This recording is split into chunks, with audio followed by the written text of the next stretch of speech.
Alright, well, she's done. Told you guys I'll give you a, well, not all you guys. Told you I'd give you a little, after action.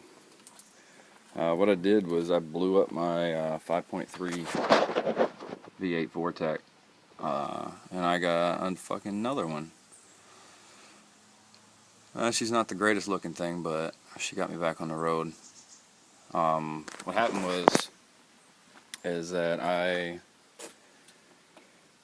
blew her up with the, what do you want to call it, the oil pump went out and wasn't registering any oil pressure, and yep, blew it. So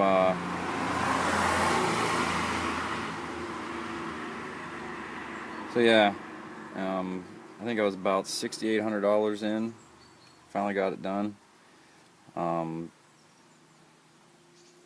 That's pretty expensive, but for an oil change, I mean, yeah, oil change, I gotta do that. That's the reason why I knew that. For an engine swap, it's actually not bad, but not great. The labor was ridiculous. This is the left side head. Sorry, the passenger side head. It won't be the left side. Left side's on the other side. I got a little knock in this one.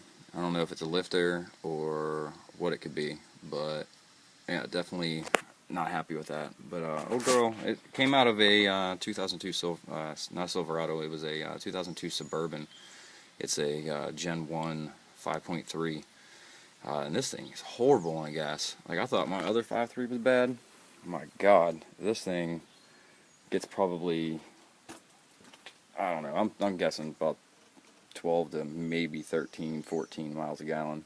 My other 5.3 was pushing about 15 to 18, but that was out of a 2004 Silverado, so it was a little different. But what was awesome is that all the parts on my old engine definitely fit back onto this block, which was kind of cool because I didn't have to change out any of the accessories like the belt driven, the alternator, any of that good shit. Like the coolant rolled right into it. My AEM brute force cold air intake, which is pretty old right now.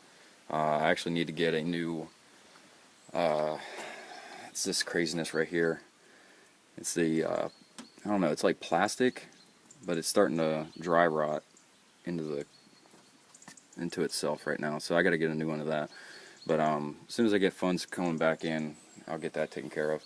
But I used to shine this thing up with Mother's chrome shine. I was a fucking nerd. But yeah, I don't know. I'm going to sit low on this one real quick for a little bit because I'm in Germany right now, so it takes forever to get parts in, especially for a GM motor. I got lucky and found this 5.3 sitting in the back of somebody's garage. It's been sitting there for like 2 years. So my my engine artist, Dan, he hooked me up, cleaned it up. He's like an expensive hooker though, $75 an hour. I was like, man, I need to get into rebuilding engines and being a mechanic or something. Jesus. But he hooked me back up, got me back on the road. So that's pretty good. You can see in the back with the firewall, that was in Delaware.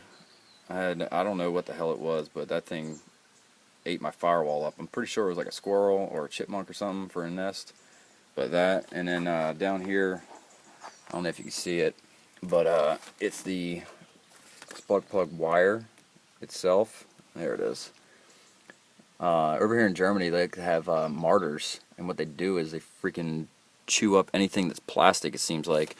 This one got it the worst. That one's pretty bad, but that's the part of the reason why my check engine light came on before the engine blew. I'm pretty sure, because it was a while before the engine blew.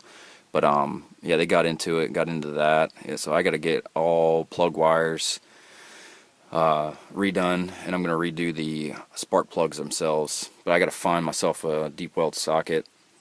Another thing I didn't know about GM motors is that every gasket is actually aluminum. So I don't know, on this side I don't think you can really see it, but that blue part way in the bottom back here, that is actually aluminum, as well as this one right here, this is actually a lot better. You can see back here, like this is all aluminum right there. Aluminum head, which kind of pissed me off because I thought my engine had a aluminum block, not an iron block. So that just knocked me down probably 15 to 20 horsepower because I thought that I had an aluminum block, not an iron. But I have aluminum heads. I guess that's, I don't know, catch. I don't know. But everything else is stock. She's pushing probably right around 300, which isn't that great, but hey, whatever. But this is what makes up for it. Good old Punisher symbol for my bow tie. And my grill guard, that right there was a gift from my wife. She decided to give me an ultimatum and say, hey, do you want an airsoft gun? Because I was really big into airsoft. Or a grill guard for your truck.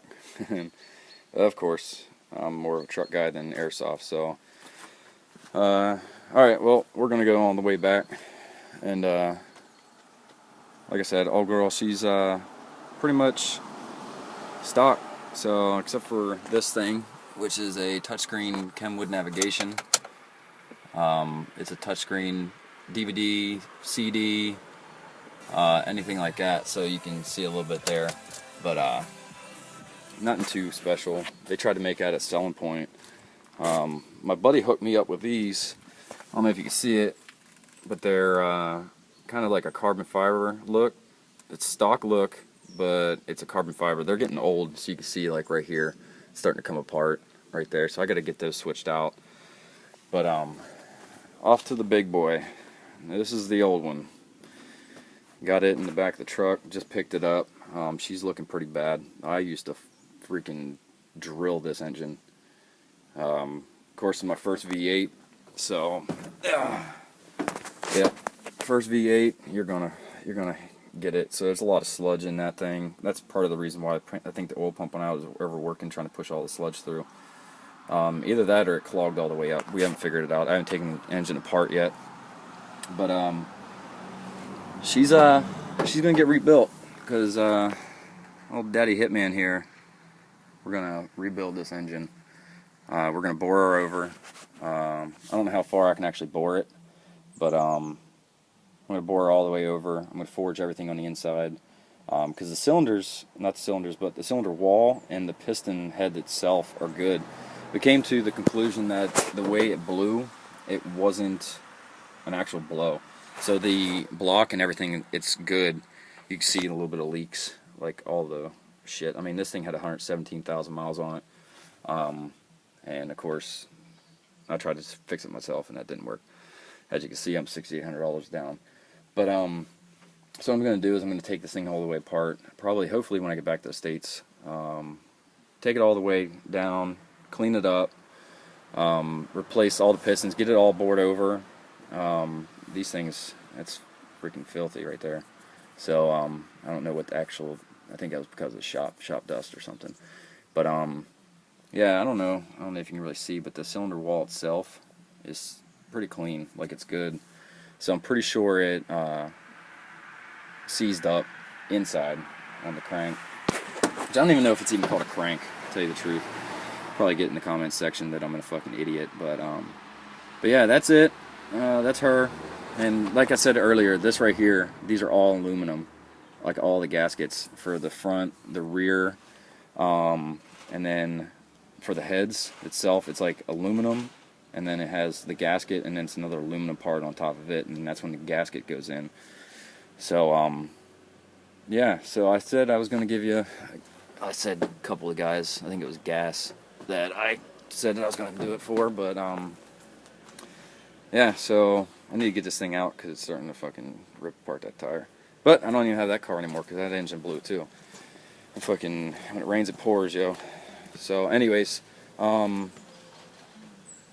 that's it. So I'll catch you on the flip side. And that's pretty much all I got to go with. Alright, y'all. Later.